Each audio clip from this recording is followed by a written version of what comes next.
नमस्कार दोस्तों, देखोगे अभी एक हमने डीपीएस का वीडियो डाला है, डीपीएस स्विच का कि डीपीएस स्विच कैसे काम करे। अब देखो ये हमारे पास एक पैनल आया हुआ है। इस पैनल में क्या है कि 24 का एक ये भी है।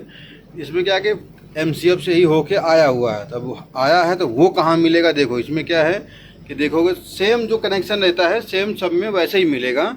लेकिन अब यहाँ पे देखो ये कनेक्शन, यहाँ पे कोई आपको चेंजिंग नहीं है। कनेक्शन कहाँ पे चेंजिंग है, देखो ये सिंगल पोल की एमसीबी है, ये वाली एमसीबी, और एक देखो एमसीबी ये वाली है सबसे किनारे वाली। इन दोनों एमसीबीओं को ऊपर देखोगे तो एक एक वायर लगा है। तो ये वाली हो गया प्लांट 1 का, ठीक है, ये वाली हो गया प्लांट 1 का, ये हो गया प्लांट 2 का इधर वाला। जो प्लांट 1 वाली वायर है, ये वाली वायर यहाँ से उठ के आई है। अब देखो इसमें क्या है कि जो कंपनी से हो के आई है उनमें क्या है कि वागो अलग से दिया हुआ है। तो देखो वागो नंबर 150 और 151।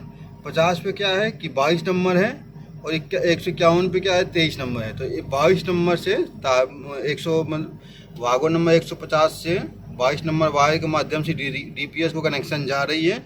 जो डीपीएस से सप्लाई आउट होगा वो 23 नंबर के माध्यम से आएगा और 151 के माध्यम से, और ये आके और ये यहाँ से सीधे F35 के A1 बन जाएगा। देखो A1 पे ब्राउन लगा है ना, अब देखो A1 पे भी ब्राउन लगा हुआ वायर, देख रहे हो ये सीधा A1 बन जाएगा।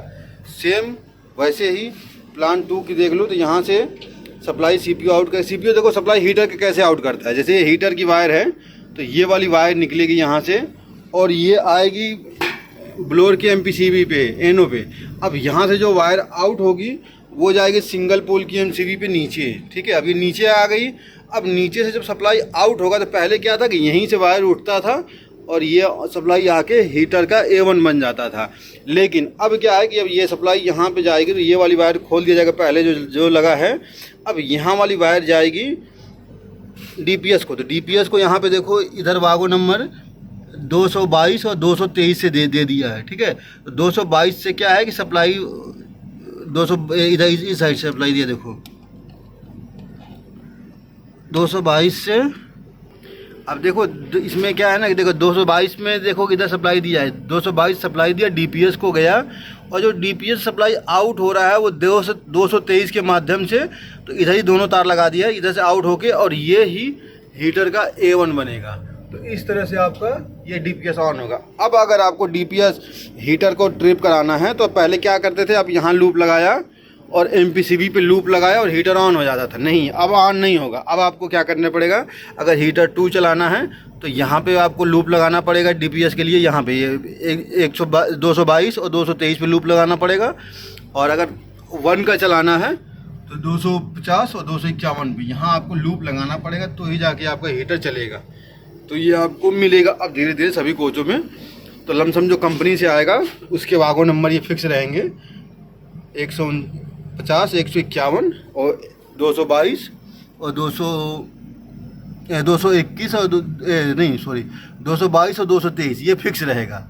लेकिन जो मॉडिफिकेशन होगा अलग से फील्ड में, उसमें क्या जो जहाँ पे वायर अगर खाली रहेगा वहाँ पे डाल दिया जाएगा। इसमें आपको पहचान क्या है कि किसका, सबसे पहचान क्या है कि इसके वायर पे इसके नंबर लिखे हुए हैं। तो जिसके वायर पे 22 और 23 नंबर वायर लिखा है ये समझ जाओ कि डीपीएस का है। सभी में देखो क्या फेरूल लगा हुआ है, लेकिन इनमें फेरूल नहीं लगा, इसमें पूरे वायर में ही नंबर लिखा हुआ है हर जगह। तो आप इसको वायर को पकड़ोगे तो दिख जाएगा हाँ अच्छा ये डीपीएस का वायर है, क्योंकि ये 22 और 23 जो वायर है वो डीपीएस का ही है।